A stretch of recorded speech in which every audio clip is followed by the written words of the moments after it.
the mountain town of Ridgewood, Colorado, there stands a hotel that most people overlook. The sign is old, with paint peeling like sunburnt skin. The once proud letters that spell the Ridgeway Inn now hang crooked, whispering in the wind. To the outside world, it's just another forgotten relic from the past. A roadside stop for the occasional traveler. A leftover from a time when this town still buzzed with life. But to the locals, the Ridgeway Inn is something else. A place where time folds strangely. Where cold doesn't come from weather. And where room 309 hasn't welcomed a guest in 27 years. This is the story of the girl who never checked out, and the room that stayed haunted. It was December 14th, 1998, a Monday. The town was buried in snow, the kind that swallowed sound and slowed the world down. The kind that made you forget what month it was, what year.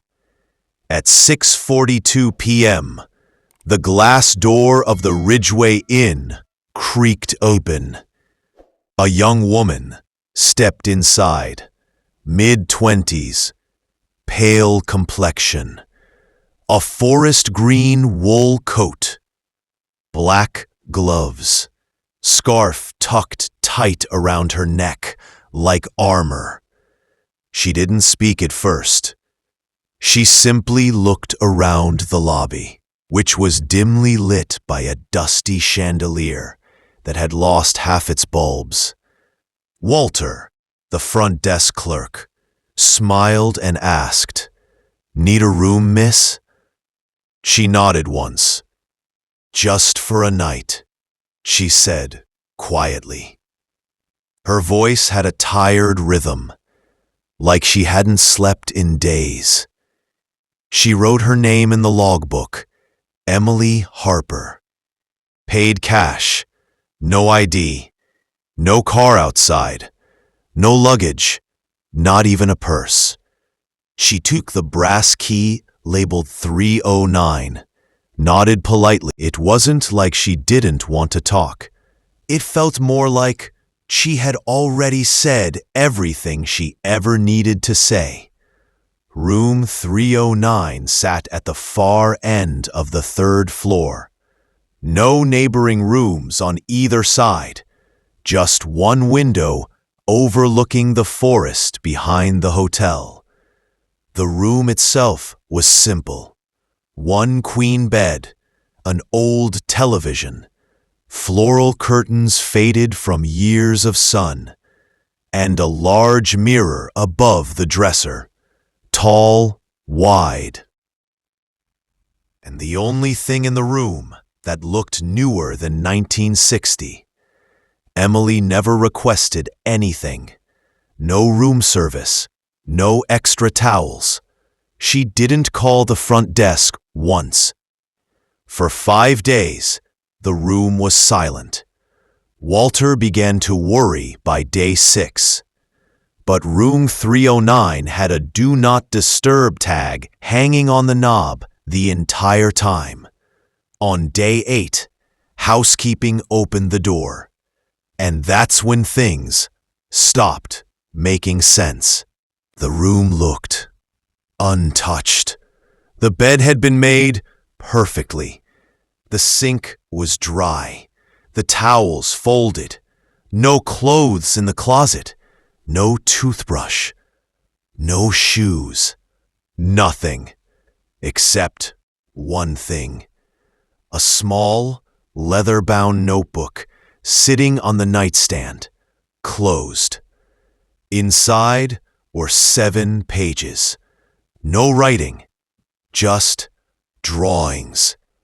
Eyes, hundreds of them, each one different, each one weeping.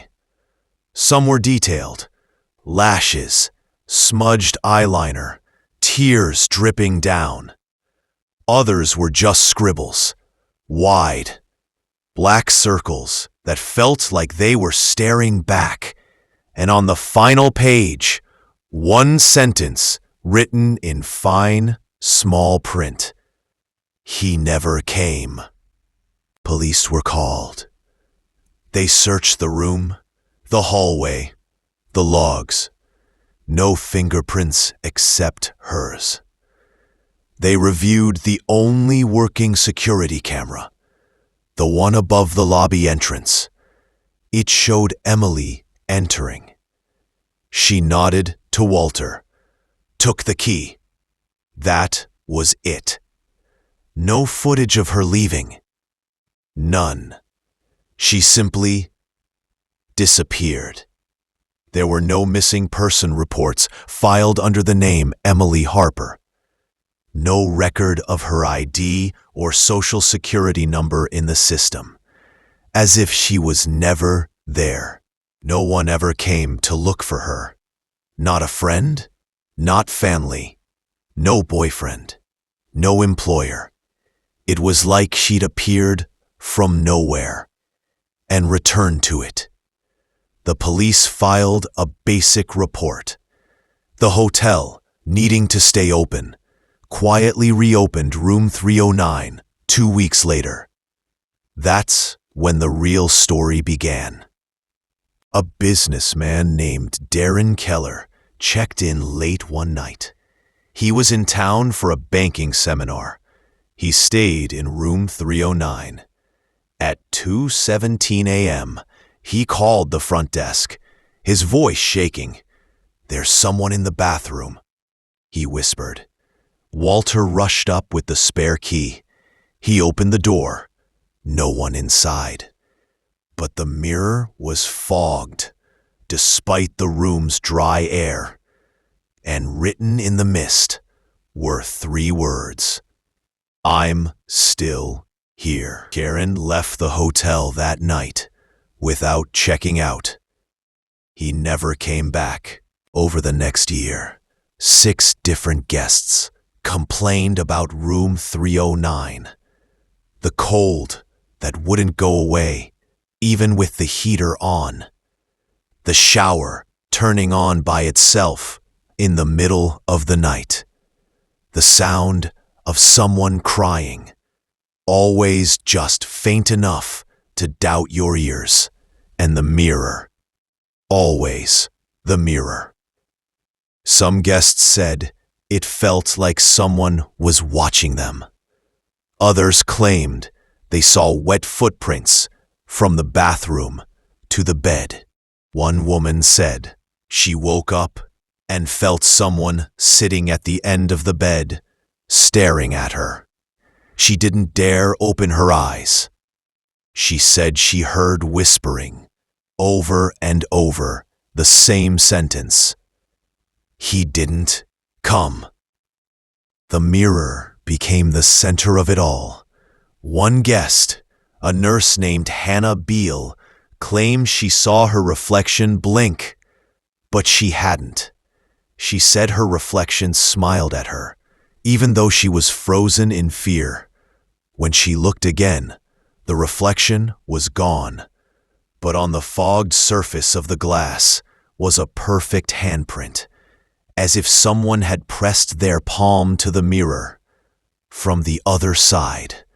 In 2002, after 2 more unexplained incidents, the owners made a decision. Room 309 would be closed. They sealed the door, moved a cabinet in front of it, shut off the water and electricity, and told staff never to speak of it again. But it didn't end there. Guests in room 308 began reporting knocking from the shared wall. Soft at first, then louder, always around 2:17 a.m. One woman said she heard humming, a melody she couldn't place. Soft and sad, the humming came from behind the sealed door. Some believe Emily Harper was never real. that she was just a spirit, a sorrow made flesh, a memory that slipped through the cracks of time. Others say she was waiting for someone, a man who never came. Maybe a lover. Maybe someone who promised to meet her there. Maybe someone who betrayed her.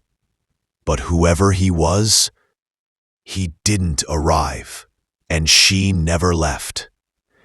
If you visit the Ridgeway Inn today, it's still there. The lobby still smells like old wood and winter. The third floor is still open, except for room 309. If you walk down the hallway, you'll notice the lights flicker near the end. You'll feel the air grow colder. And if you pause, you might hear a voice whispering on the other side of the wall. And if you ever look into a mirror and see something that doesn't belong, don't turn around, because she's still waiting, still whispering, still there.